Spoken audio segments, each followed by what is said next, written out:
Hello, everyone, and welcome to the Focus Group podcast. I'm Sarah Longwell, publisher of The Bulwark, fresh off my bout with COVID. And we got a really great episode today that I'm super excited about because we are talking about Pennsylvania. The Pennsylvania primary is this Tuesday, and the stakes are super high. Republican Pat Toomey is retiring, and there is a wide open Senate race that could determine control of the Senate. And there's also a major governor's race. As you know, if you listen to this podcast, I talk about it all the time. I'm from Pennsylvania, the central part outside of Harrisburg, and so I've been watching this race really closely, but I'm not the only one. In fact, the entire country is watching this race.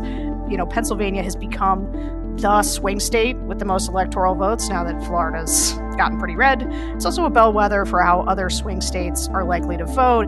And so for this episode, we spoke to Pennsylvania voters across the political spectrum. We did our Trump voters, we did our Biden voters, and we did our Trump to Biden voters, which we affectionately refer to as flippers on this podcast. So not only is Pennsylvania near and dear to my heart, but it is also near and dear to the heart of my guest today, Holly Otterbein, who's the national political reporter at POLITICO, who's been covering the 2022 Senate races. And not only has she spent much of her career covering Pennsylvania politics, she is a Pennsylvania native as well. Hey, Holly, how you doing? Thanks for being here. Hey, Sarah. It's a pleasure to be here. Question, where are you from in Pennsylvania? So I grew up in a small town called Shrewsbury, which is in southern York County, actually not far from where you grew up, it sounds like. 45 minutes away, I think, from Harrisburg. It's a pretty Trumpy place, kind of rural to suburban at this point. It's become more developed recently. I do know where that is. So I actually grew up in Perry County in a town of 800 people called Millerstown, and then moved to the bustling metropolis of Dillsburg, Pennsylvania, which is about half an hour outside of Harrisburg. So I think sounds like we grew up in somewhat similar places, but it is quite Trumpy. I loved watching the focus groups from Pennsylvania because I just feel like I know all of these people. So Holly, we got to talk about your story that came out this week that actually like 7 people have sent me. It's been in all my Slack channels. Are you out there reporting right now? Yeah, so I actually still live in Pennsylvania. I'm in Philadelphia now, so a very different place than where I grew up. It's, as you know, a bright blue dot in the state. But I've been to, McCormick events. I've been to Oz events. I've been to Fetterman and Conor Lamb events. So yeah, I've been all around the state covering the campaign. And so your piece is about Kathy Barnett, and she is one of the 5 Senate candidates. And it's interesting. I think the reason this piece is making the rounds is that sort of everybody has assumed in the Senate race, the GOP Senate, that there's kind of 2 big dogs. It's Dr. Oz and it's Dave McCormick. But now you've got Kathy, who I believe was polling next to last, and she's the pure MAGA candidate. She thinks that her election was stolen, Trump's election was stolen, but she is somehow sort of surging into a 3-way tie between Oz and McCormick. What's happening there? Yeah, that's exactly right. It's kind of shocking Republicans in Pennsylvania because she has spent next to nothing on TV ads. She's been running this, bare bones operation that sort of is run on volunteers. And she has only spent, I think, $137,000 or so on TV ads. Meanwhile, Oz has spent $12 million or something. McCormick has spent like $11 million. Allies of theirs and other candidates have spent a combined $25 million on top of that. And she is somehow in a statistical tie in several polls, both public and private, with Oz and McCormick. Like, it makes no sense. So we started seeing this, like a week or 2 or 3 ago. And I asked around, and basically Republicans in the state have 2 theories as to why this is happening. One is that McCormick and Oz are beating the crap out of each other. Like, you're just inundated as a Pennsylvanian with ads about, how Oz is a rhino and McCormick is like a stooge for China. And so some Republican primary voters are looking for an alternative. And there's other candidates in the race, obviously. So why is she the alternative that seems to be benefiting here? It seems like part of it is that she is tied to a gubernatorial candidate in Pennsylvania named Doug Mastriano. He is far-right guy who was at January 6th. He says he left before the riot started, but he was there. He's been subpoenaed by the congressional committee investigating it. He's sort of like, a hero among the folks, that believe the election was stolen. And so he's endorsed Kathy Barnett. Kathy Barnett has endorsed him. They've campaigned together. And so a lot of Republicans in the state think that, she is sort of surging in large part because of her ties to him. And he's in first place in the governor's primary. It's pretty interesting because Mastriano and Barnett are not quite dissimilar. They're both kind of big stop the steal types, maybe a little conspiratorial. But for whatever reason, he's really broken through in the governor's side of things. And it does seem to be like pulling her up. And it's interesting that he's actively endorsed her. Did candidates used to do this? Like, while in their primaries, like endorse each other? Or is this like a post-Trump thing where because Trump endorses everybody has started endorsing each other? Like, why is that? Yeah, it's totally weird, right? I mean, usually candidates don't want to endorse each other because they don't want to piss off other supporters of those other candidates, right, that are running against their pick or whatever. So usually candidates don't do this, but Mastriano has waded in. It's not entirely clear why, other than that they're ideological allies. I like that you used ideological. That's a very nice way to describe these two candidates. So we've been watching these races closely for a while, and I'm surprised. I'm surprised about Barnett, but Mastriano I'm not surprised by. And one of the things that I have seen sort of taking shape that I think people are starting to see now as these primaries happen is that the candidates that are going to emerge on the Republican side in the 2022 primaries are extremely Trumpy. And Mastriano is one of the Trumpiest. Why do you think he's been such a dominant figure in this governor's race? Because he seems like somebody that Shapiro could beat, the likely Democratic nominee, in a general election. Well, and Shapiro seems to think that he could beat him too, because he released an ad that was basically an ad for Doug Mastriano. I mean, except for the very last sentence in the ad, which says something like, do we want a state with a Trumper candidate, essentially something like that. It talks about how he's pro-life. It talks about, how he's fought the 2020 election, all these things that Republican primary voters like. So Democrats definitely seem to think that Mastriano is the easiest candidate to beat in the general election. I think that part of Mastriano's success is the fact that it's a multi-candidate field. You've got a ridiculous amount of people running in this race, lots of different folks that have money or ties to different constituency groups. And so Mastriano has this solid base of 20, 25, 30% of the electorate. And he's just able to be dominant with that plurality because there's so many people in the field. And he also is not spending that much of any money at all on TV, which also makes this all the more remarkable. I mean, the best TV ad up there for him is Shapiro's right now. It's totally crazy. The ads come up a lot in the groups. McCormick and Oz are the ones that people have seen. Oz began flooding it with money early, and McCormick is also, a hedge fund guy, so he's put in a ton of his own money. Do you think that as they've nuking each other, and you hear it in the focus groups, people they see these ads all the time and they're super annoyed about it. Do you think that wearing thin with these Republican primary voters, do you think Barnett's really got a chance? One Republican that I talked to said that, voting for Barnett is partly voting for her because she doesn't have any money, because she's not on TV. After seeing these candidates nuke each other and just sort of being so sick of these ads, she's an anti-establishment vote and she's not annoying you with these commercials. Do I think that she has a chance? It just defies political logic, doesn't it? She hasn't spent any money. How is this happening? I still think that Oz probably has the edge because he has the ads, he has the money, and he has Trump's endorsement. But I will tell you, a number of Republicans in the state who weren't taking Barnett seriously at all a couple weeks ago are now saying it's quite possible that she could come in second. And hey, maybe there's a shot that she could actually win it. It seems far-fetched, but the conversation is maybe she'll be in second place and McCormick will place behind her. It's funny, having spent so much time with my head in the Ohio race where this was exactly the play Dolan was running. And he was the post-Trump candidate, the one who was not seeking Trump's endorsement. But his whole idea was Vance and Mandel were going to nuke each other and he could emerge from the field.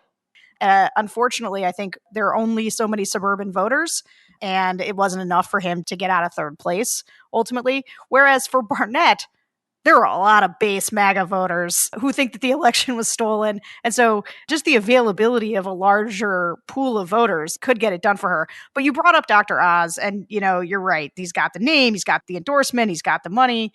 But it was interesting in the focus group, these Trump voters did not really like him. Let's listen. I think he should stay on TV.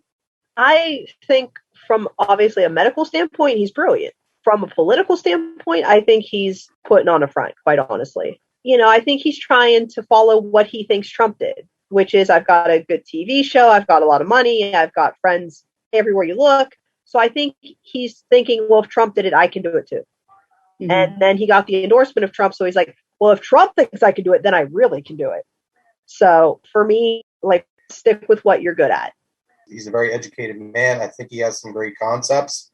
But when you're on Capitol Hill, it's a chess game, and you got to know how to play that game properly, or you're going to get eaten alive or used. I need someone with some experience with the times that we are in right now. I need people with experience and real hardcore factual numbers. This is what I can get done proof. And Dr. Oz comes on and says, I won't work with Biden. It's like, well, then why would I vote for you? I'm sending you to Capitol Hill to work together, not fight with each other more. There's enough fighting as it is. So that to me is the biggest turnoff for Dr. Oz is you're already telling me ahead of time that you don't want to work with anybody. You don't want to work with the other party, which means nothing else gets done. So you reported recently that despite Trump's endorsement, Oz is bumping up against some MAGA resistance, which I think is on display there. Polling released post-endorsement showed that he's statistically still tied with McCormick. So why hasn't he gotten the same bump that J.D. Vance got? Is it just because people already know who he is? But what do you think's going on there? Yeah, we've been debating this in my newsroom because it is just a stark difference between what happened in Ohio, where Trump endorsed Vance and he just shot up in the polls and was suddenly in first place and this huge contender, versus Oz, who it gave him a bump in the polls, but it didn't erase, his biggest liabilities, which is this resistance from the MAGA base. And he's still kind of statistically tied with McCormick, it seems like, at least in the public polling. I think that a lot of this is because of Oz's supposed, deviation from issues that Republicans hold near and dear. He has been quoted as saying in the past things that are supportive of trans kids, for instance. He seemed to make some comments that were pro-choice, before he ran for Senate. He seemed to be in favor of some gun control. And all of this is on tape, and all of it has been played by, McCormick and his allies in ads. And Republican voters have just been watching this. And it's come on top of, like you said, this notoriety that was already there. People already know who Oz is. They might have seen him make some of these comments on his TV show, or have, liberal figures on his TV show and already have this opinion of him. And it's been a challenge for Oz since the beginning. I remember shortly after he jumped into the race, there were these straw polls among folks in the Republican Party, the state Republican Party, and he was just doing disastrous in them. It wasn't just that he was second or third or something. He'd finished fourth and fifth. And I think in one of them, he got one vote or something out of 100, if I remember correctly. So we've seen from the very start of his campaign, this problem for him. But then Trump endorsed him. So it's a very great test of Trump's power, because here the MAGA base is sort of conditioned against him. And then Trump says, actually, he's my guy. So I think Vance, it seemed like his main problem, and I didn't cover the race, super closely. I was mostly watching it like everybody else in the country. But it seems like his major issue was that he was seen as a never Trumper, which is different than not being seen as a true conservative on the issues. A Trump endorsement seems like it would more easily solve maybe the view that you're a never Trumper. That is a great point. That the thing that they were hitting Vance on was all his 2016 comments about Trump. And Trump basically takes that off the table for you. And the other thing that I think, that was a state that Kasich had won there are a lot of voters in Ohio, Republican voters, who had changed their mind on Trump, who maybe said different things about him in 2016 than they're saying today. And so I just think there's more grace for it. And while J.D. Vance is kind of a celebrity, which I think we can all agree that Trump very much likes celebrities, that it's a quality he looks for in a candidate. Yeah, Herschel Walker and Dr. Oz and J.D. Vance. J.D. Vance was like a author. People kind of knew who he was, but I wouldn't say he doesn't have the kind of notoriety and name recognition that Dr. Oz does. One of the things that I have found interesting watching the debates, I was kind of impressed by Dr. Oz. You know, the fact is, being on TV all these years has made him quite good at public speaking and quite effective. But it was interesting how they all call him Mehmet. And McCormick's been kind of straight going at him with this kind of dual loyalty deal. Do you think that's part of the issue for Oz or not? Yeah, that's a great question. And I, too, have been impressed by his ability to just sort of be on the campaign trail and like be good at debates. You know, he's a great communicator, and it seems like Fetterman is going to win on the Democratic side. I think it'll be a challenge because Fetterman is not always as articulate, at least on the debate stage so far, if he were to run against Dr. Oz, if he's the nominee.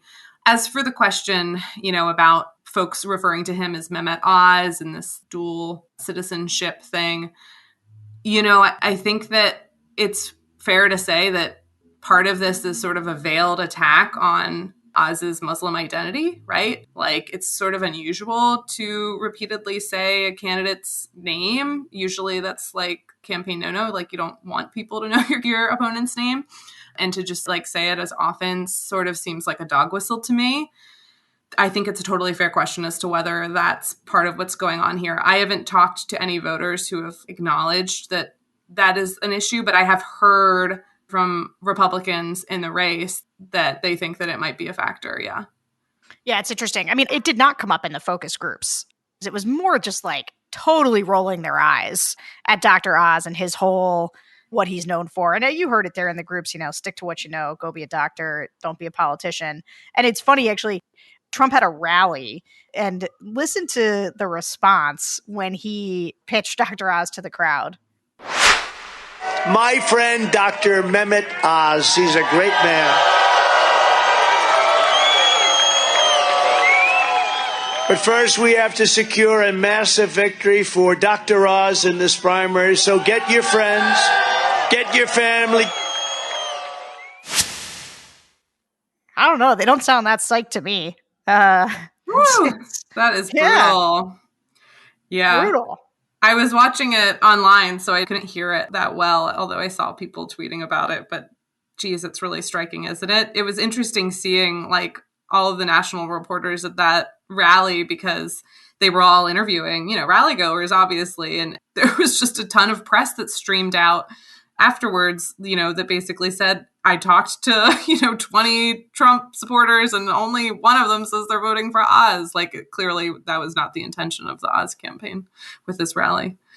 I think that's right. So going on to McCormick's, with this same rally, Trump, because he does this, right? Instead of spending his time praising Oz, he spent a lot of time bashing McCormick.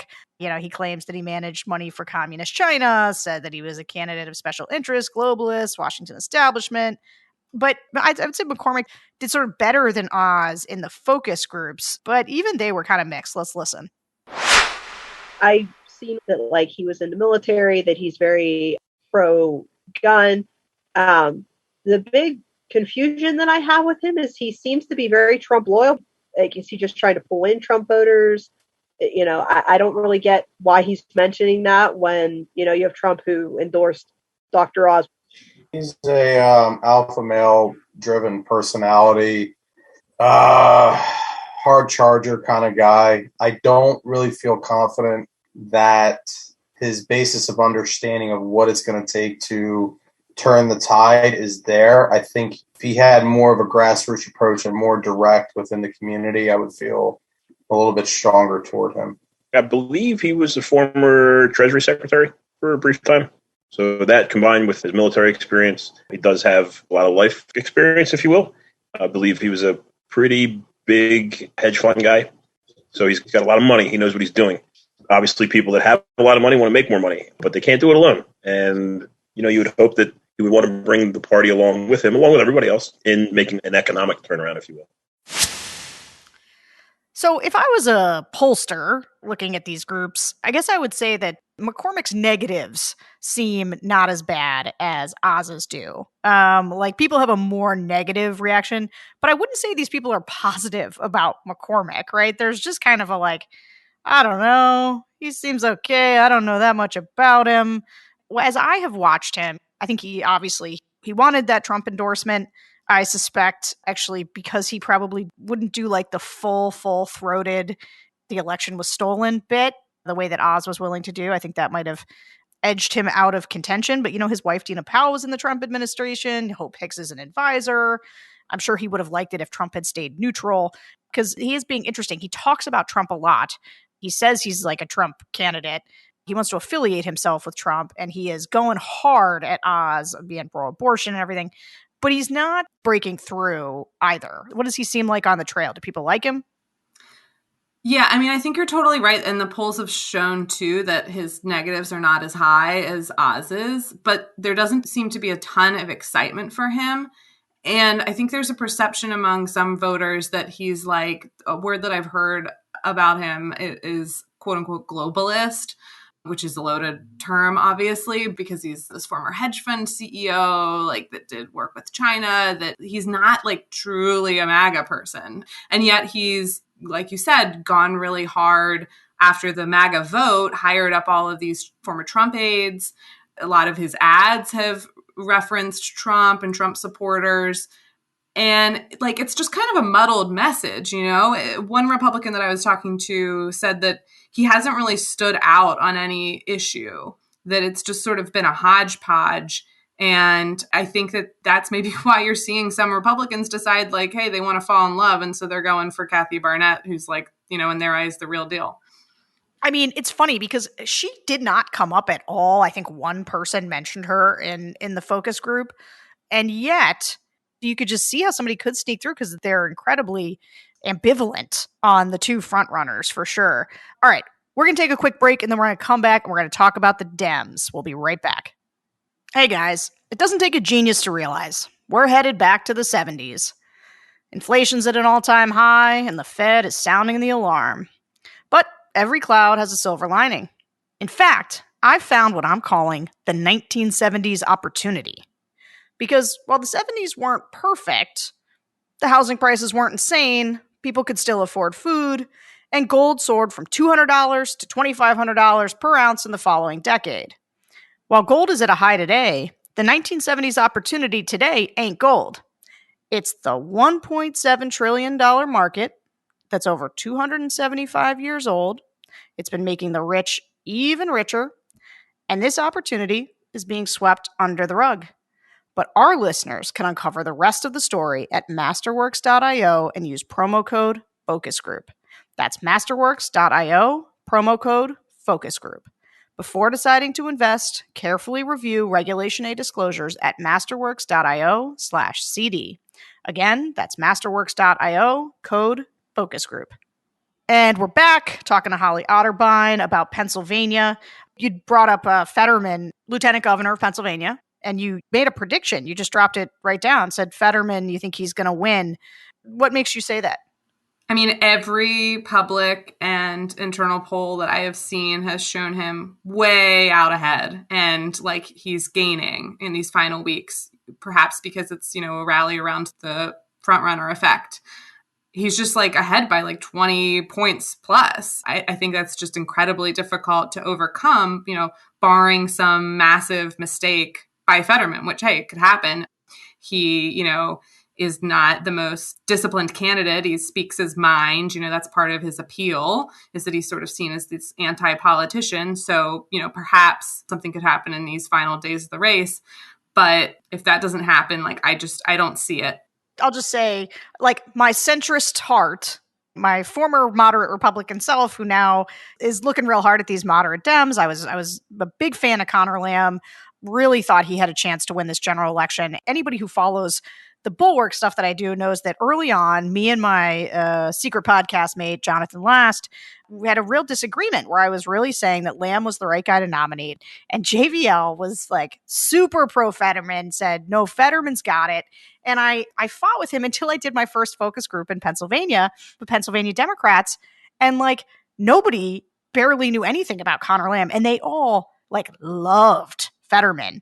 And the way that they love him is they talk about him in a way that is different than I hear people sometimes, because they talk about his sheer physical size. Like what they like about him is like that he's big and he's brusque and he looks like maybe he could murder somebody with like his bare hands. Like the sheer physicality of him is something that they like. But let's listen to some of these Democrats talk about John Fetterman in the focus group.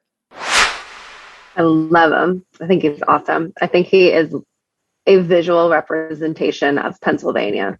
I think he's great. He is. I mean, I think he has been setting himself up for a very public campaign like this. So I think that like his grit and roughness and, you know, only wearing shorts and not pants might deter some people that are looking for someone that looks more like a traditional politician, maybe some of those Republican voters. But I think the smaller working class steel towns in Western Pennsylvania, all the Pittsburgh suburbs, I think really will gravitate towards him. But I really like from everything, like the ice cream and like him just being really much more open and much more gritty. And it's just much more refreshing. Maybe it's just like the Pittsburgh attitude, but like, yeah, like he's been very like open in like a very refreshing way. He's like, you can't miss him. He's like insanely huge. I think what's helpful is that he dresses like very schleppy. And the fact that he's from a small town, this is what I'm talking about as far as a unifying kind of force. But you have to dress and talk in ways that relate to both sides. So when she says that he is the visual representation of Pennsylvania, I know exactly what she means. Were you like, yes, that sounds right? Yes, I know what she means. Yeah. Schleppy is also a good adjective for him. It is funny, you know, he's always like tweeting pictures of himself like getting dinner with his wife at Sheetz. Like there is something that is like the distilled vision. If Dr. Oz and McCormick don't seem Pennsylvania at all, largely because they're not, Fetterman does seem pretty pure Pennsylvania. Yeah, I mean, I think, you know, you referenced this earlier, like part of Conor Lamb's problem is that he's just not that well known, right? And then he's up against this guy who has built this very easy to understand, easy to digest brand. Like you really only need to see like one photograph of him. He's like 6'8" or something. He's got tattoos running down like his arm. He always dresses in a hoodie and shorts. And like you get it. You get the shtick, right? As soon as you see that. And Conor Lamb, you know, he never ran statewide until this election. And he's a very successful House member in Western Pennsylvania, where he's very well known and well liked and has won these really competitive races against Republicans in very Trumpy area. But he's just not that well known outside of that area. And I think it was always going to be difficult for him to run against somebody who has such a distilled brand. And I think for Lamb and then also another candidate in the race, Malcolm Kenyatta, like their campaigns were sort of premised on Fetterman's lead in the polls in the beginning of the primary being just about name ID. And clearly you can hear in these focus groups that it's more than that. Yeah, I mean, I got to tell you, I do so many focus groups and I can count on one hand the number of candidates where people are actually enthusiastic about them, but they are enthusiastic about Fetterman. And that the fact that he had the statewide office has mattered. They know him. They seem to have like at least a sense of the positions that he holds. And one of the things that is interesting is just how impervious to the attacks on him. I thought he was pretty vulnerable for a couple of things. Like, let's listen to one of these ads from the Lamb Super PAC. Conor Lamb's a former prosecutor and Marine. John Fetterman sought the Democratic Socialists' endorsement. Lamb stood up to Republicans to protect Social Security. Fetterman's been called a silver spoon socialist. Lamb won 3 tough races against Trump Republicans. Republicans think they could crush socialist Fetterman. With all that's at stake, Fetterman's a risk we can't afford. Penn Progress is responsible for the content of this ad. So in the focus group, this moderator brought up the silver spoon socialist line, and everybody was like, I don't know what that means. Like, that doesn't make any sense. And like, nobody cared. He's like a Bernie endorsed, far too left for the Pennsylvania that I know. But this is one of those things where sometimes I still allow people to kind of be in these paradigms around moderate versus progressive, where, it's not that he's progressive that they like or don't like. They like that he's authentic. Like, they like that he's just a dude and that he's a big dude. But why do you think the attacks from Lamb, they're just like, none of this is landing? So a couple things. I mean, that attack ad that you played, it actually had to be rewritten after the Fetterman campaign complained that the initial version said that he was a self-described Democratic socialist, and there's no evidence that Fetterman has ever called himself that. And so there was fact checkers that said it was wrong, and like, obviously, Fetterman threw up an ad referencing those fact checks. And so I think that hit at the credibility of that super PAC for one thing. It certainly didn't help matters for Lamb. And then I have a pet theory about like why some of these socialist attacks might not be landing. And to be honest with you, it's not based on much other than a hunch.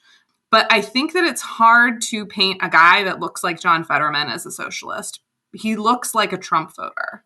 Like straight up. And like, didn't Joe Biden in the 2020 election say something like, do I look like a socialist? Right. It's like Fetterman doesn't even have to say that. That's always been, of course, the knock on him from both his Democratic and Republican critics, that he's too liberal for the state. And I don't think that it's impossible to make that case against him at all. He certainly has a number of positions that people can point to and say that that's the case. But I think it's just going to be a little bit harder to do that than people think because of his pure physicality. It's superficial, but I think it's a factor. So the other thing that people thought Fetterman would be really vulnerable on, especially with progressives, was that back in 2013, there was this incident where he pursued a black man that he thought had been involved in a shooting and pointed a gun at him. This is when he was the mayor of a small town. And it turns out the guy was just jogging. I mean, Republicans are going to make this an issue for sure in the general. But when we asked Democrats about it, one of the things we told them was that the guy that he pointed the gun at has subsequently endorsed him. Like, he has earned that man's endorsement. He likes Fetterman. And when we told them that, here's what they said.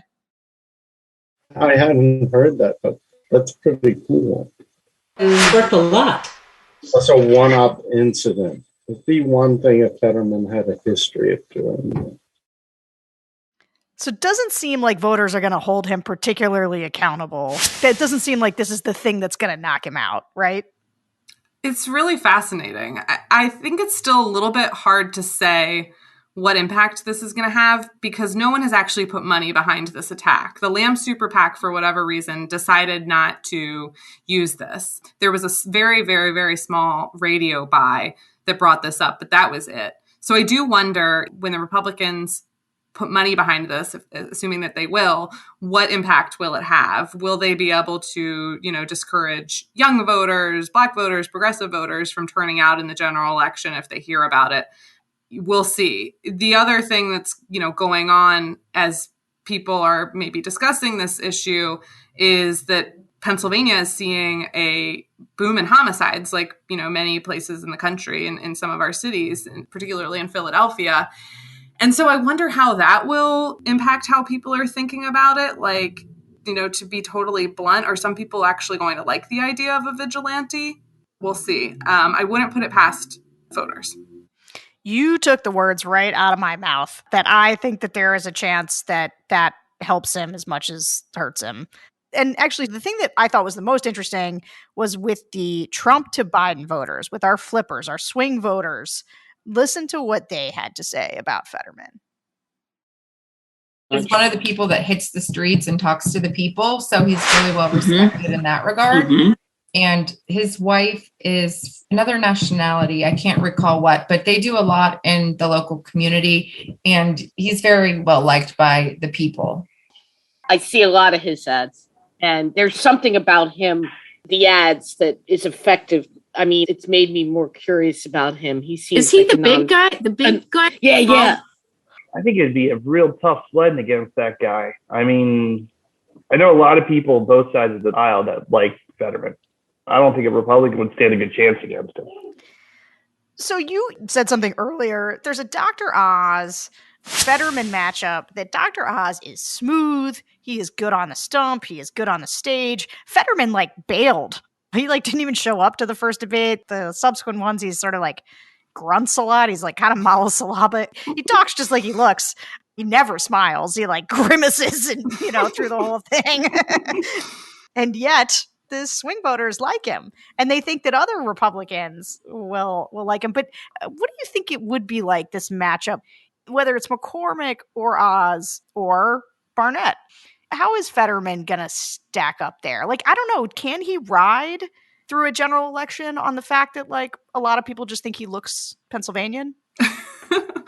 I guess we're about to find out. I mean, to his credit, I think his campaign is a little bit more than that, but definitely a big part of it is the physicality.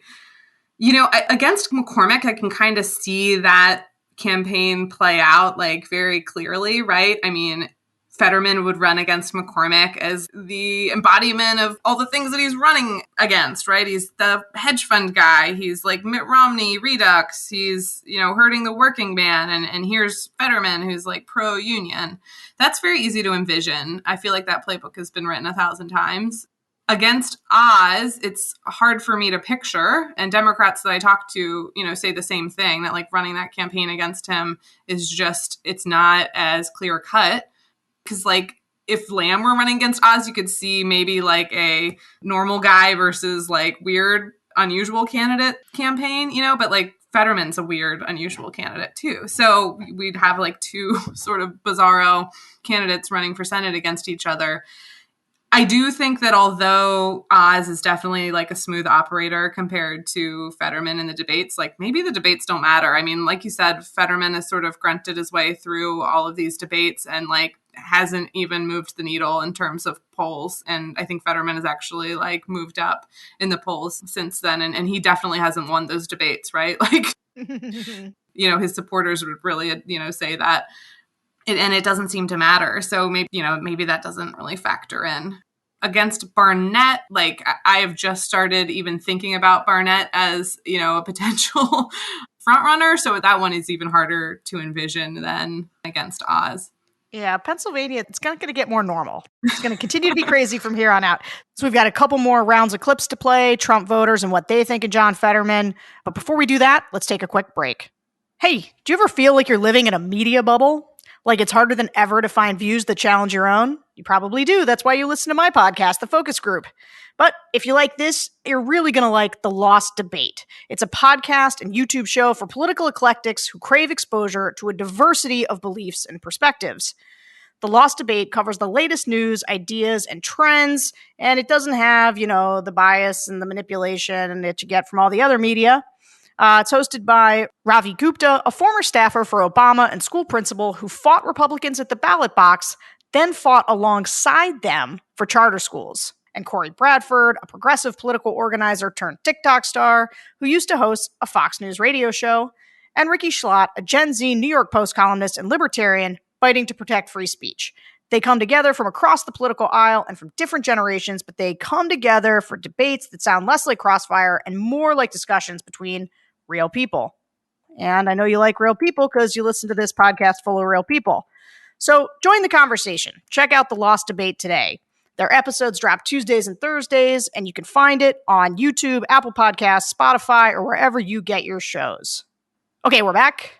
So just to this question of, does Fetterman, because he's this wild card candidate, because people view him as authentic, which, by the way, is one of the number one things I hear people say about Trump, right? Doesn't seem like a normal politician, tells it like it is, all that stuff is all the things that people would say about Trump.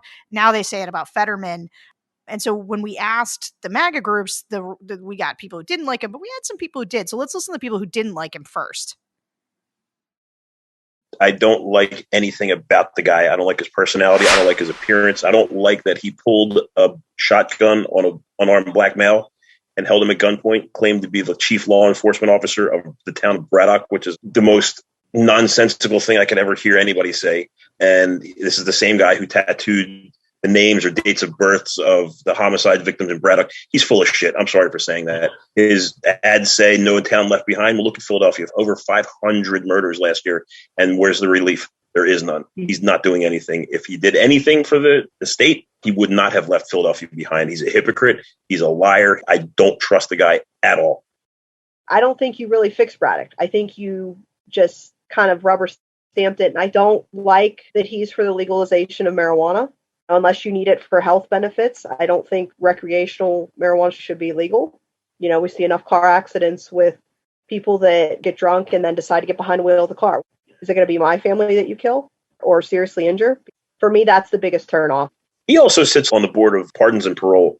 And if anybody follows him very closely, he is part and parcel to the release of several hundred convicts every year, some of whom do not deserve to be out of prison. So he's a very, very progressive, very liberal guy when it comes to law and order.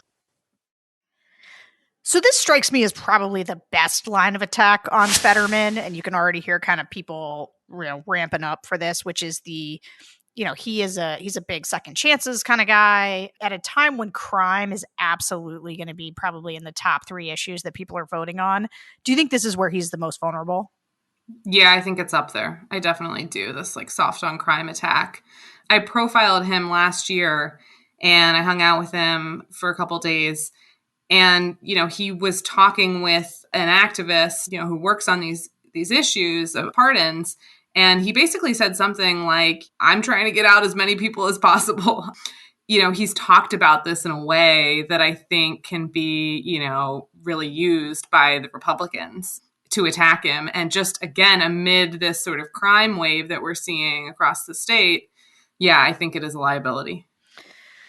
I agree. Although, I got to tell you, though, something happened in the Trump voter focus groups that basically never happens, which is that there were a couple people who were open to voting for Fetterman. Let's listen. Well, but he did go around and have all these town halls all over the state, which at least he heard both sides of the issue. I have to give him that. I did like his ads that he was running during the primary. I've seen some of those, but apparently they're not true from what I'm hearing. But I would consider them, but I would have to research it a little bit more. Oh, I plan on voting for him. And, recreational marijuana, I mean, again, what's the issue? It's definitely not the same as alcohol. And I smoke, so I know I've been smoking for a long time. But yeah, I'm totally for that. So the way that crime is going to hurt him, I got to tell you, I think the marijuana legalization thing is a winner. I'm actually surprised more Democrats don't do it. I think it's half of Republicans are for it, the legalization of marijuana. Majority of Dems are for it, vast majority. So I don't know. It seems like that is a place where he could pick up a bunch of people who are I don't know, I'm going to vote for the person that I think is cool or that I vibe with or, whatever. And I think I think that's Fetterman for them. What do you think? I can maybe see it, the sort of young male Trump voter who smokes weed. Yeah, I can sort of envision it. And I agree with you. I am surprised, too, to not see more Democrats rally behind this issue. I think they're afraid, and, this will be a big test case of whether, it actually works in the statewide race in Pennsylvania. Yeah, well, I got to tell you, it is about as unusual thing as I've seen to have anybody in a Trump group say that they would vote for one of the Democratic nominees. It just doesn't happen. So I take that as a strong signal that Fetterman is outside the boxes and that people are going to give him an interesting look. So listen, Holly, it's been great talking to you. I'm really excited for this race on Tuesday. Thank you for listening to another episode of the Focus Group. We are going to be back soon with more primaries. We got more coming up. We got North Carolina, we got Alabama, we got Georgia. And so we're going to talk through all of those. And go leave a comment. Tell us how you're feeling. And also let us know what you thought about last week when I was out for COVID and I just played the first hour of a focus group. Did you like that or not? Again, Holly, thanks for being here, and we'll see you guys next week. Thanks so much. This is really fun.